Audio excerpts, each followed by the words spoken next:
I've never been one of those people fascinated by the dark web. As a 16-year-old girl in high school, I had much better things to do. I prefer to hang out with my friends and get my nails done than spend all my time on the internet searching for this dark web.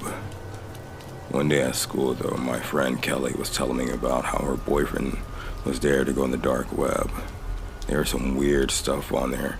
He said it was really creepy with videos of cults and sacrifices, Kelly said. Why would someone even want to see that stuff? It's disgusting, I said. Yeah, I wouldn't, that's for sure, Kelly said. At lunch that day, all my friends were talking about Robbie's dare and how one of us should do the dare. I didn't say anything as I did not want to even think about having to go on the dark web. Rape, killers, weapons. I knew it was on the dark web, and I wanted none of it. Hey guys, maybe Charlotte should do the dare, my other friend, Christine said. Heck no guys, I'm not going on that creepy website, I said quickly. They all started chanting now. Do it, do it, do it, do it. People were starting to stare as I turned red. Finally, after more people started to join in, I gave up. Fine, I'll go on that stupid website, I screamed. They all started to cheer, with Kelly saying, okay, but just to make sure you do, you have to FaceTime me while you're going on. And don't worry, I'll have Robbie send you a link, she said with a smile. I was furious with them, but didn't say anything. Who cares? I'll just close my eyes when I see anything bad. They didn't say I had to look, I thought. That night I got a text from Robbie giving me a link to the website. He also said in the text, good luck. I got goosebumps reading it, but I wasn't going to chicken out as I knew my friends would never let me forget it.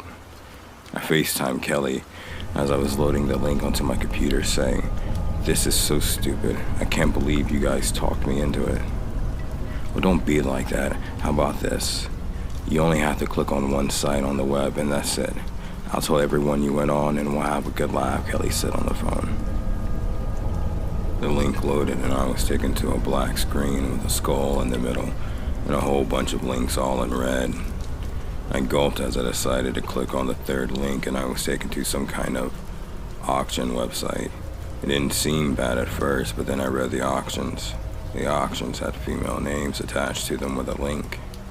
I clicked on a random link which had a picture taken from a car of a girl walking home from school. She looked about my age with dark brown hair and green eyes.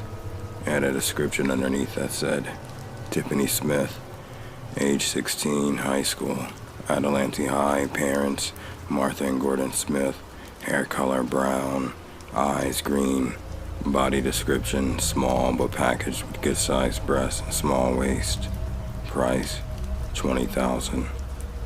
What do you see? Kelly said on the phone. It's some kind of sick auction where they're selling girls, I said in a shaky voice. Are you serious? Call the police right now, she screamed on the phone as I was about to hang up and call the police. I froze as I saw a name on the top of the list. Charlotte Miller. I freaked out and started to cry. I don't know why I did, but I clicked on the link next to my name. The picture was also taken from a car of me walking home from school. The description said Charlotte Miller, age 16, high school, Spring Hill High, parents, Cindy and Harry Miller, hair color, blonde, eyes, brown, body description, excellent body with curvy hips and grace-sized breasts, price, $60,000. I screamed and started to cry. Kelly tried to talk to me, but I couldn't hear her. I hung up the phone and ran to my parents' room. They heard me and ran out of the room before I could even come in. I told my dad about the website which he and my mom checked on. They called the police shortly after looking at the website also. They said there was nothing they could do. And the link was untraceable, so they couldn't figure out where the website came from. They said they would keep an officer nearby watching my house in case someone came. After that, they left. I slept in my parents' room that night. I didn't get any sleep as the image of me walking home from school and the description of me were all burnt into my mind. How did they know all this? Were they going to come for me? I thought the whole night. I told Kelly and my friends everything that happened as they all listened in shock. They apologized for making me go on the website. and said that we should all hang out after and go shopping to get my mind off of what happened. I agreed. As we made plans to meet at the mall at 4, I asked Kelly if she could walk home with me, but she said she was getting a ride from her mom. Panicking, I called my parents and asked if they could pick me up, but they weren't even home from work yet, as they were stuck in traffic. I somehow got the courage to walk home by myself. As I started walking to my house. You'll be okay. You're only 15 minutes away from your house. As I walked, though, I could see out the corner of my eye a man walking behind me, fast. I started to speed up my walking, but he followed, and just as I was about to put the key in, I felt a prick in my shoulder, and the world faded to black. I woke up to find myself in a dark room lit only by a computer right in front of me. In the computer I saw, it was on a Google Meet with at least 50 people in it. When I tried to move, I found myself chained to the ground. I screamed and pleaded for help to the computer with no avail. Then, as he came up right behind me and spoke in a deep voice to the computer, "How much?" I saw in horror as the people near me started numbering off prices. 60,000, 80,000, 90,000. The biggest price came shortly after, 115,000.